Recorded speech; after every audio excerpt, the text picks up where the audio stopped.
তো বন্ধুরা, এই দেখো আজ যেতে চলেছি আমি বজরংবলীর মন্দিরে। তো আগে তো প্রায় যেতাম, প্রত্যেক মাসে একবার করে যেতাম। তো এখন তো আমি একেবারে সময় পাই না যেতে। তো এই যে পাপানকে নিয়ে চলে এসেছি। পাপান যখন খুব ছোট ছিল ওকে নিয়ে আসতে হতো। তো প্রতি মানে সপ্তাহে তো পারলে আসতাম, আর মাসে তো থাকতোই। যে কটা দিন আসতে পারতাম তো আসতামই, প্রতি মাসেই যাওয়ার চেষ্টা করতাম। আর এই যে দেখো মন্দিরটা দেখলাম একটু বদলে গেছে, তো অনেক এপাশে বাড়িয়ে ফেলেছে। আর এপাশে দেখলাম যে আরেকটা মন্দিরও হয়েছে, শিব মন্দির। তো খুব ভালো লাগলো। তো এখানে পুজো দিলাম। এতই সকালে গেছি যে এটা ভোটের দিন গেছি, তো ভোট দিতে হবে বলে অনেক সকালেও গেছি। আর এই যে দেখো তালা দেওয়া, তো বাইরে থেকেই আমরা প্রণাম করে তো চলে এসেছি। যতক্ষণ থাকার থাকলাম, তো ভালো লাগলো, আসতে ইচ্ছে করছিল না। তো খুবই ভাল লাগছিল, কি বলবো তোমাদের। আর এই যে দেখো চারিদিকে ঘুরে ঘুরে দেখছি, আর খুব ভালো লাগছে।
যে পাশেই শিবলিঙ্গটা, এই যে পাশে আবার একটা মন্দির হয়েছে বললামই আগে, তো সাথেই একসাথেই। তো এখানেও দেখো বন্ধুরা কি সুন্দর শিবটাকে দেখতে লাগছে, সত্যি খুব ভালো লাগলো। তো এখানে এসে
যে মন্দির ঘোরা হয়ে গেছে, এবার পাপান বলছে মা বাড়ি চলো।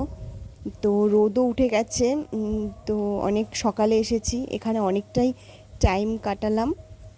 যেহেতু খুব শান্ত পরিবেশ, খুবই ভালো লাগছিল, এখান থেকে উঠতে ইচ্ছে করছিল না। তাহলে এবার বাড়ি ফেরা যাক। যে বাড়ি যেতে যেতে দেখলাম আরেকটা খুব সুন্দর পাশেই মন্দির, তো এটাও একটু প্রণাম করতে চলে এলাম। মন্দিরটা খুবই ভালো লাগছিল, তো না দেখে পারলাম না, তো চলে এলাম। এখানে একটু দক্ষিণাও দিয়ে নিলাম আর একটু প্রণামও করে নিলাম।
মা কালীকে দর্শন দিয়ে নিলাম, এবার এখান থেকে বেরিয়ে যাচ্ছি।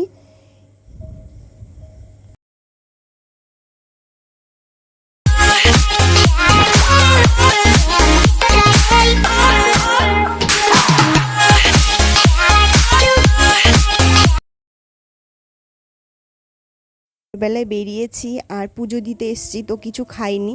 তো এখন পুজো টুজো হয়ে গেছে, তো এবার একটু কিছু খেতে হবে। তো মিষ্টির দোকানে ঢুকলাম, এই যে মিষ্টির দোকানে ঢুকে খেয়ে নিচ্ছি। তো এখানে ছিল পরোটা, তো সেটাই খেয়ে নিচ্ছি। আর ছিল ছোলার ডাল, তো খুবই টেস্টি হয়েছিল। আর এই যে খেয়ে নিলাম।